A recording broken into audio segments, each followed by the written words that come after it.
Hello and welcome to training video number 4. In this video, we will discuss how important it is to build trust with your buddy. Most of us have had times in our lives when our trust in someone else was broken.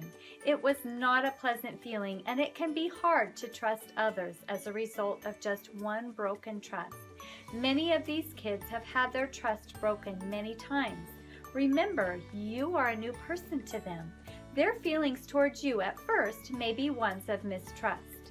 Even subconsciously, they may be asking themselves, is this person going to hurt me? Are they going to fail me? Are they going to just be there for the moment and then be gone? None of us really trust someone else unless we believe they care about us personally. The most important thing to remember in all of this is to show that you really care about your buddy. The life that your buddy is living is probably quite different from that of the average student. Your focus must be on building good relationship and consistency with your buddy. It is very possible that you will be the only consistent adult in this child's life and the one who is there for them. You have a unique opportunity to build trust and develop the confidence of your buddy over time. And that's key. It will take time. We can build trust through positive communication and interaction. Here are 6 ways to do this. First, think immediacy. Maybe you're wondering, what does she mean by that? Immediacy simply means to be present with your buddy. Be in the moment. Show them you are listening to their every word. Don't do this. So Cyrus, how's it going? It's going pretty good. That's good. So what have you been doing in school today so far? I played this really special game called Infection. Oh, hold on. Just a minute. Sorry about that. Oh, it's my phone. It's ringing. It's my new boyfriend and I have to get it. Oh, sorry.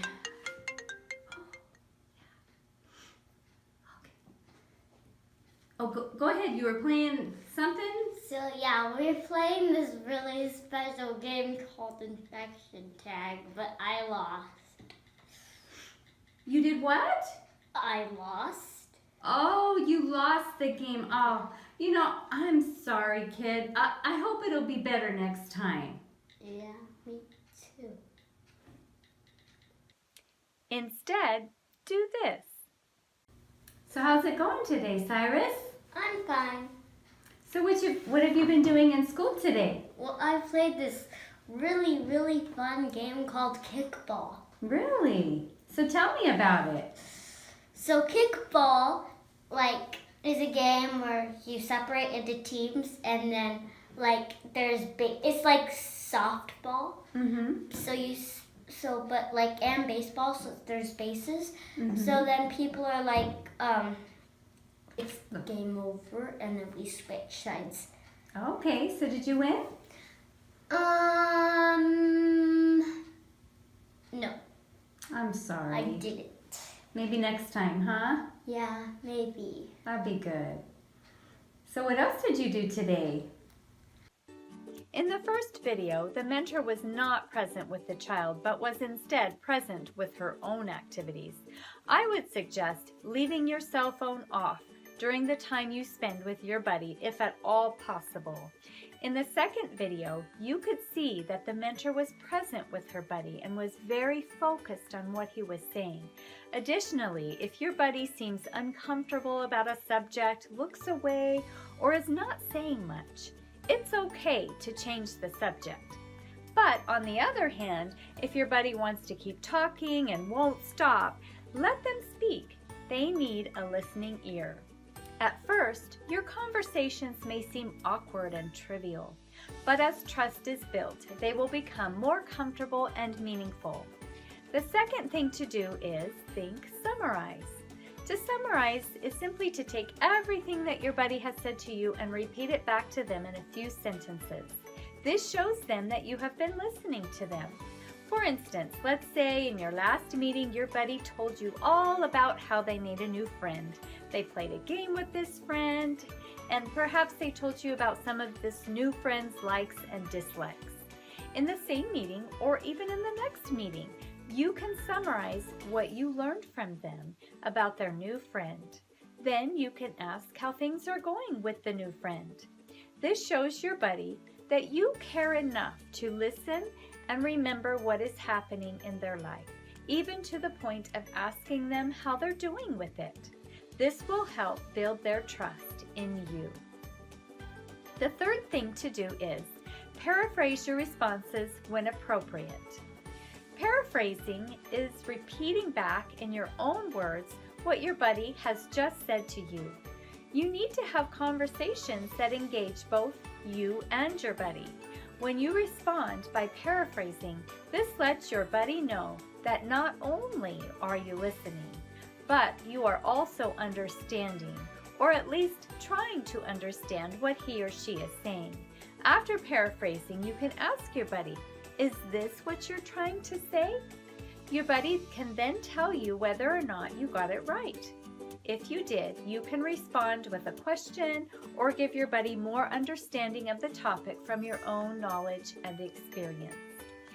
If you are not understanding, don't give up. Keep trying. This will teach your buddy that even when we don't initially understand one another, we don't have to argue or get upset about it. We can have a good relationship when we try our best to understand each other, even if we don't always get it right. This will help your buddy learn how to build solid and lasting relationships. The fourth communication strategy is listen without judging. This is very important because your buddy will probably tell you things that will make you uncomfortable. You may think, "Wow, you should not be doing that. This is not okay." Please don't say this to your buddy. So Cyrus, what have you been up to today? Well, I stole a candy bar from a girl. You stole a candy bar from a girl? Yeah, Ooh, Cyrus, stealing is so bad. I know. Why would you ever think of doing something like that? Oh, I don't know. I think you should be pretty ashamed of yourself. This is what you should do. So Cyrus, what have you been up to today? well, I stole a candy bar from a girl. Oh, you stole a candy bar from a girl? Yeah. Really? Did you have a special reason for doing that? Yeah, because it was on her desk and I was really hungry and I didn't have anything for breakfast.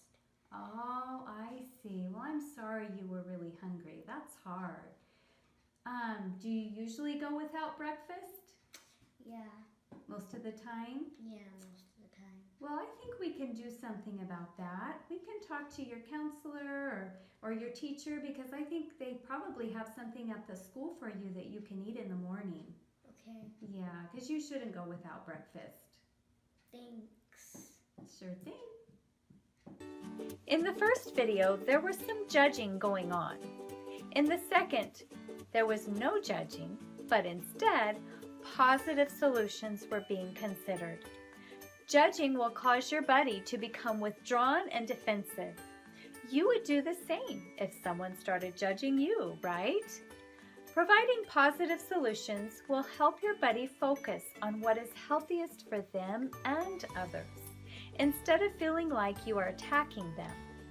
Remember, our buddies' lives have much insecurity when it comes to even the most basic needs of food, shelter, and clothing.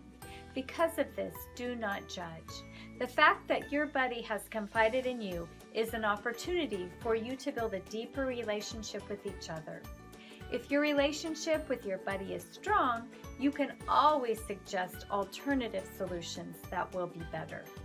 Also, please remember that although the child faces food, shelter, and safety uncertainties, it does not mean that the child is not loved by his or her parents or guardians. It is a hardship that is shared by the family.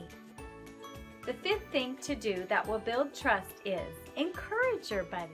Your buddy is one of many students in a class at school and may feel very insignificant and inadequate in comparison to others. At times, you have probably felt this way too. You can be there for your buddy to provide encouragement for the positive things that he or she is accomplishing. Believe it or not, this could be as simple as being on time to school or turning in the day's homework.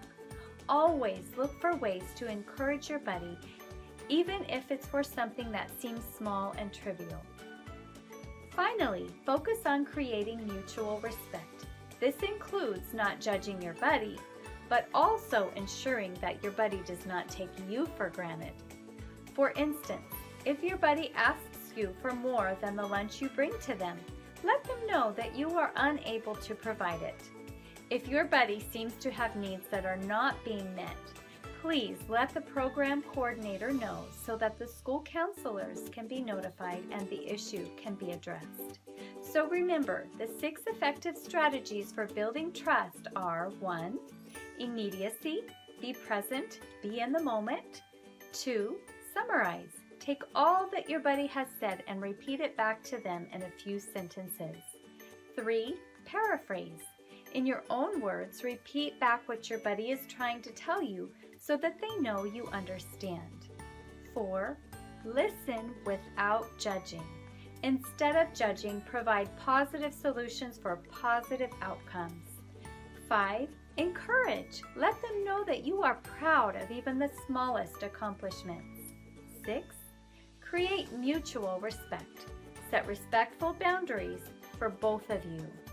These strategies for effective communication will help you build trust with your buddy, which will lead to a lasting and solid relationship with them. Along with this, it will help your buddy to understand how to build their own lasting and trustworthy relationships, which will directly influence their success in life. Thank you for being willing to make a positive difference in your buddy's world.